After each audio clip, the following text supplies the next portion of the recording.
Paano ba? 8 zodiac sign na swerte ngayong 2026.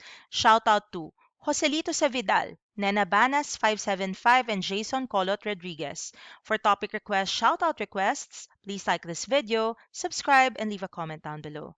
Let's start the video. Una, ang mga Aris. Ang 2026 ay parang racetrack para sa Aris, punong-puno ng enerhiya at pagkakataon para maabot ang iyong mga layunin. Magiging maganda ang takbo ng iyong career, ng wealth, ng pera, at maaaring may mga bagong proyekto o promosyon na darating na magpapalakas sa iyong kumpiyansa. Huwag kang matakot na sumubok ng mga bagay na hindi mo pa nagagawa dahil ito ang taon kung saan masusubukan ang iyong tapang at liderato. Dahil ang mga Aris naman ay natural leaders at go-getters at achievers. In fact, isa kayo sa mga laging nananalo sa zodiac. Kaya kung meron kayong binabalak gawin, may negosyo kayong gustong simulan, this is the year. I-try nyo na siya dahil the stars are aligned for you this year. Tandaan, huwag hayaang maubos ang iyong enerhiya, huwag sayangin ang pagkakataon. Alagaan ang iyong sarili upang maipagpatuloy ang momentum at magtiwala ka sa iyong sariling kakayahan.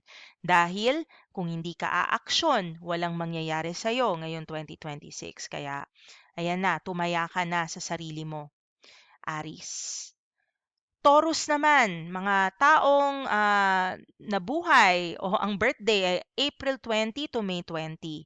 Ang mga Taurus ay magtatamasa ng tagumpay pagdating sa pananalapi ngayong 2026.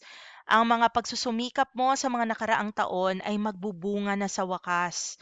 Maaari kang makakuha ng mga oportunidad na magpalago sa iyong kayamanan. Kasi yung Taurus actually magaling to magsubi ng pera. Hindi man halata, pero lagi itong nakakapagtabi. Mahalaga ang pera sa mga Taurus. Kaya kung may plano kayong magtayo ng negosyo o mag-invest, yung 2026 ay magandang panahon para gawin ito. Nasa kalahati na tayo ng taon, nasa second half na tayo. Kung kayo ay natatakot pa rin, no, mas mainam na subukan nyo na yung mga ideya nyo kasi ngayong taon, swerte kayo. Hindi natin alam kung next year ay ganun pa rin ang luck ninyo. Magiging mahalaga rin ang iyong pagpaplano at pasensya sa pagkuha ng mas malaking tagumpay. At napakaswerte nyo kasi isa kayo sa mga pinakapasensyosong zodiac sign sa lahat. No? So gamitin nyo ang inyong patience, gamitin nyo ang inyong planning skills dahil magaling din kayo sa pagpaplano at subukan nyo na iyang bagong negosyo o ang bagong income opportunity na pinaplano ninyo. Paano naman ang mga Leo, mga taong born from July 23 to August 22? Ang mga Leo laging bida yan, pero sa 2026, lalo kang magliliwanag bilang sentro ng atensyon. Actually, ako po ay Leo din ako. At napansin nyo, matagal ako naglaylo mula sa YouTube. Pero recently, nagiging active na po tayo uli. At dahil yan ay parang nafe-feel ko na tinatawag ako uli na maging on social media. No? So magkaroon tayo ng maraming pagkakataon sa ating mga career, mga creative pursuits, tulad ng sining, musika, o kahit sa social media. O 'di ba? Bagay na bagay sa atin. Ang iyong karisma ay magdadala sa iyo ng suporta mula sa iba't ibang tao na makakatulong sa iyong mga proyekto sa buhay. Ngunit, alalahanin na maging mapagkumbaba. Mas magiging masaya ang tagumpay kapag ito ay may kasama at may binabahagian. So, ito magandang payo ito para sa akin, para sa lahat ng mga Leo, no? Huwag kalimutan ng ibang tao. Kumbaga, alam naman natin na magagaling tayo, pero at the same time, mas malaki ang success natin kapag humingi rin tayo ng tulong sa iba dahil hindi lang naman tayo ang may kakayahan. In fact, marami tayong matututunan sa ibang tao. Paano naman ang mga Virgo, mga taong born from August 23 to September 22? Ang 2026 ay isang taon ng kaayusan at katuparan para sa mga Virgo. Ang mga pangarap na matagal mo nang binuo ay unti-unting magaganap dahil sa iyong dedikasyon at disiplina. Magiging maganda rin ang relasyon mo sa trabaho at pamilya dahil magiging mas bukas ka sa pagbabago. Sa kabila ng lahat ng tagumpay, huwag kalimutang maglaan ng oras para sa iyong sarili at tiyaking balanse ang lahat ng aspeto ng iyong buhay. So, para do sa mga Virgo na medyo anxious, maganda rin ang kapalaran nyo this 2026. So, take advantage of it, no? Kung may mga gusto kayong gawin sa buhay, now is the time to start. But, dapat may dedication, dapat may disiplina. Ituloy-tuloy nyo lang maski wala pa yung resulta.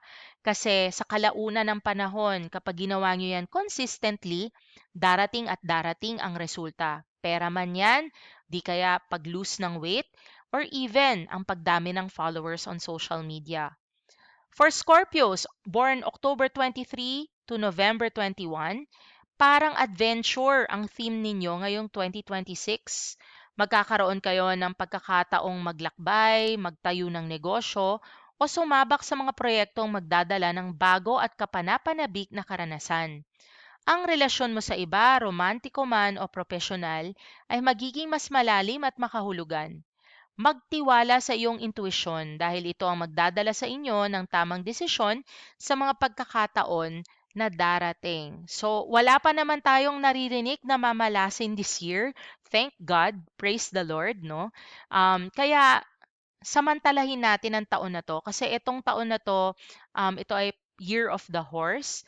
And in terms of sa zodiac sign as well, there's a lot of energy, a lot of movement, no? Kaya dapat umaaksyon ka din. Hindi pwedeng puro isip lang, plano lang. Gawin, kailangan gumawa, umaksyon. At bilisan natin dahil kalahati na ng taon. Sagittarius naman, from November 22 to December 2021, no, magtatamasa ng mas maraming pagkakataon ng mga Sagittarius. Kung matagal ka na may planong kumuha ng bagong kurso, mag-apply ng scholarship o matututunan ng isang bagong kasanayan, ngayon ang tamang panahon. Ang iyong natural na optimism ay magdadala sa iyo ng magandang relasyon at suporta mula sa mga taong nakapaligid sa iyo. Ang iyong sigasig ay magbubukas ng pinto sa mga bagong mundo na hindi mo pa nararating. So, ang nakikita natin dito, no, hindi negosyo ang ipinapayo sa iyo for this year. It's more of growing as a person through education or di kaya through traveling. Maglakbay ka para matuto ka, mag-explore ka ng mga bagong bagay. At kung meron kang budget at may balak, no, mag-aral ka pa, kumuha ka ng certification, baka kasi nandyan ang swerte na makukuha mo sa iyong career. And Capricorn, okay, sa wakas, mararamdaman na ng Capricorn ang ginhawa, sabi ng stars. Magiging maganda ang daloy ng iyong trabaho at maaaring makatanggap ka ng promosyon, mas malaking kita o mas magandang opportunity sa karera. But you need to be open to change. Siyempre, kung mapopromote ka, 'di ba, mag-iiba din ang iyong responsibility, mas lalaki ito. Bukod dito, magkakaroon ka rin ng mas balanseng buhay, kaya't magkakaroon ka ng oras para sa pamilya at mga bagay na nagbibigay sa iyo ng kasiyahan. Ang 2026 ay parang reward year para sa iyo. Masulit ito ng may pagpapasalamat. Yan naman ang Capricorn. And Pisces, ang 2026 ay isang taon ng inspirasyon para sa iyo. Ang iyong pagiging malikhain ay mas lalong magliliwanag, kaya't ang suggestion ng ating hula or ang ating stars for this year, ang astrology, ay sana mas ipaghinang mo pa ang larangan ng sining, musika o pagsusulat. Creative pursuits. Focus on that kasi nandun ang swerte mo this year. Bukod dito, ang iyong emosyonal na koneksyon sa mga mas mahal mo sa buhay ay lalong titibay, kaya't magiging masuportado ka sa lahat ng aspeto ng iyong buhay. Huwag kang matakot ipakita ang iyong mga pangarap dahil mas maraming tao handang tumulong upang ito ay maging realidad. Maraming salamat sa pagnood. Half of the year has already gone, kaya wag sayangin ang swerte ngayong taon, kilos-kilos din. At good luck sa ating lahat. Okay. Maraming salamat sa pagnood. For topic requests and shoutout requests, please like this video, subscribe, and leave a comment down below. Thank you and hope to see you in future Paano ba Tagalog how-to videos.